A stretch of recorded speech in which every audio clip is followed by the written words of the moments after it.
मैं हूं Chaudhary Shabir, organic gardener. अपने फार्म पे मौजूद हूं लेमन प्लांट के साथ। मेरे पीछे जो ये प्लांट नज़र आ रहा है ये चाइना लेमन है। इसका ये फ्रूट साइज़ देखें, काफ़ी बड़ा है। आमतौर पे इतना बड़ा साइज़ होता नहीं है। ये मेरे साथ ये पूरी की पूरी बाड़ अंगूर के बाग के साथ साथ हमने लेमन की लगाई है। इसमें मुख्तलिफ लेमन शामिल हैं। चाइना लेमन है, सीडलेस लेमन है, सांगड़ लेमन है, देसी लेमन है और भी काफ़ी कुछ हैं। तो इनकी लेमन फार्मिंग अगर आपने स्पेशल करनी है तो वो भी की जा सकती है, लेकिन मेरा एक मशवरा है कि अगर आपके पास 4-5 एकड़ या ज़्यादा ज़मीन है, कोई बाग है, उसके इर्द गिर्द बाड़ लगा दें। बाड़ लगाने से एक तो वो बाड़ का काम देगा, लेमन की जो झाड़ी बन जाएगी। दूसरा ये आपको फ्रूटिंग देगा। और बाग के अलावा जो लेमन का जो दरख्त होंगे जो आप 4-5 एकड़ के करीब लगाएंगे, ये पूरा 1 एकड़ का बाग बन जाता है। तो ये आपको जो साल की इनकम है ये तकरीबन कोई 1 लाख से 1.5 लाख रुपया ये सिर्फ लेमन आपको दे देगा। ये एक सख्त जान पौधा होता है, सिट्रस फैमिली से इसका ताल्लुक है। पानी की इसको इतनी ज़्यादा ज़रूरत नहीं होती, बीमारियां इसको बहुत कम आती हैं। फंगस वगैरह का अटैक होता है बस, या फिर इसके ऊपर एक वायरस का अटैक होता है, लेकिन इस पे ओवरऑल आपको इतनी देखभाल करने की ज़रूरत नहीं होती। इजी टू ग्रो प्लांट है। अगर घर की हद तक आप ये लेमन प्लांट लगा रहे हैं तो इसको आपने दीवार से 2 फुट दूर रखना है। अगर आप दीवार के साथ लगा देंगे तो इसकी ग्रोथ नहीं होती। लेमन प्लांट को आपने साल में एक बार, जब ये फ्रूटिंग नहीं होती तो इसको आपने प्रोनिंग करनी है। प्रोनिंग करने के बाद आपने इसको गोबर खाद और पत्ते खाद डाल देनी है।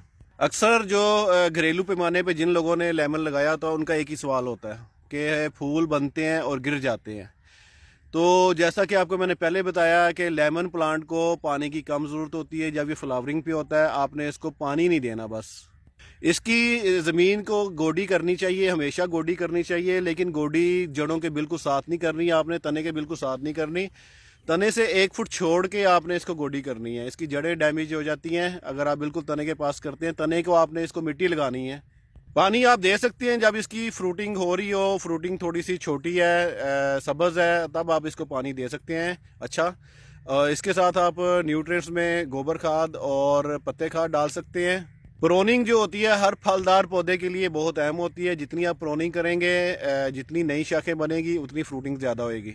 फल का साइज़ ज़्यादा लेने के लिए आपको इसमें एक प्लांट टू प्लांट जो स्पेस है वो तकरीबन 4 फुट रखनी चाहिए। आपका जो ना फल का साइज ज्यादा होगा। जितनी स्पेस आप कम रखेंगे आपका फल का साइज कम होता जाएगा। आपने इसको शुरू से ही झाड़ी बनाना है। जब ये प्लांट आपका 1 फुट का, आपने इसकी प्रोनिंग कर देनी है। फिर उसमें से शाखें निकलेंगी 5-6।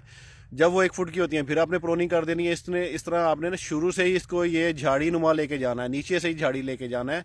अगर आप बहुत ऊपर ले गए हैं इसको, नीचे से एक शाख है, ऊपर जाके आप इसकी प्रोनिंग करते हैं, नीचे से एक शाख जा रही है, तो आपकी फ्रूटिंग पे असर होएगा, आपकी फ्रूटिंग बहुत कम होएगी। जिन लोगों ने इसको पोट में लगाना है तो पोट के लिए 36 इंच का गमला जो है चाहिए होगा। उसमें आप कोशिश करें कि मिट्टी कम से कम डालें। 20% आपने गोबर खाद डाल देनी है। 60 से 70% आपने 60% आप पत्ते खाद डाल दें और 10% के करीब रेतली मिट्टी डालें। वो न्यूट्रिएंट्स उसके लिए काफ़ी रहेंगे फल देने के लिए। पोट में एक मसला होता है कि उसके न्यूट्रिएंट्स जो है ना 1-2 साल के लिए काफ़ी होते हैं। उसके बाद उसको फिर ज़रूरत पड़ती है तो फिर उसको आपको कुछ ना कुछ देना पड़ता है। उसका बेहतरीन हल होता है ऊपर से 2 इंच मिट्टी उतारें उसकी और रिफ्रेश कर दें, दोबारा उसमें खादें वगैरह मिक्स कर दें।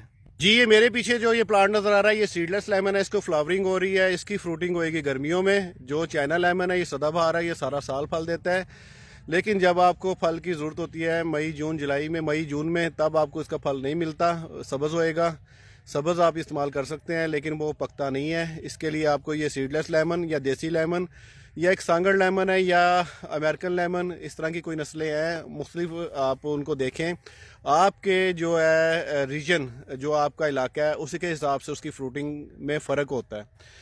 जहाँ पे आज चाइना लेमन को फ्रूटिंग हो रही है, हो सकता है कराची में ना हो रही हो, पेशावर में ना हो रही हो। हर रीजन का अलग अलग फ्रूटिंग टाइम होता है। तो आपने अपने रीजन के हिसाब से जो है ना अपने वैरायटी सेलेक्ट करनी है। घर में लगाने के लिए आज चाइना लेमन बेस्ट है। उसके बाद आप ये सीडलेस लेमन लगा सकते हैं। चाइना लेमन थोड़ी स्पेस में हो जाता है, बाकी दूसरे जितने भी लेमन हैं इनको स्पेस ज़्यादा चाहिए होती है, ज़मीन चाहिए होती है। इस प्लांट की जो फ्लावर है इसमें से खुशबू बहुत तेज़ आती है। जिस तरह रात की रानी चंबेली में से खुशबू आती है, इस तरह रात की रानी की तरह इसमें से बहुत तेज़ खुशबू आती है। न्यूट्रिएंट्स इसको आप केले का छिलका ड्राई करके पीस के दे सकते हैं। केले का छिलका केले का छिलका कह रहा हूँ, केले का छिलका आप दे सकते हैं। और अंडे का छिलका, अंडे का छिलका कैल्शियम की कमी पूरी करेगा, केले का छिलका पोटाशियम की कमी पूरी करेगा।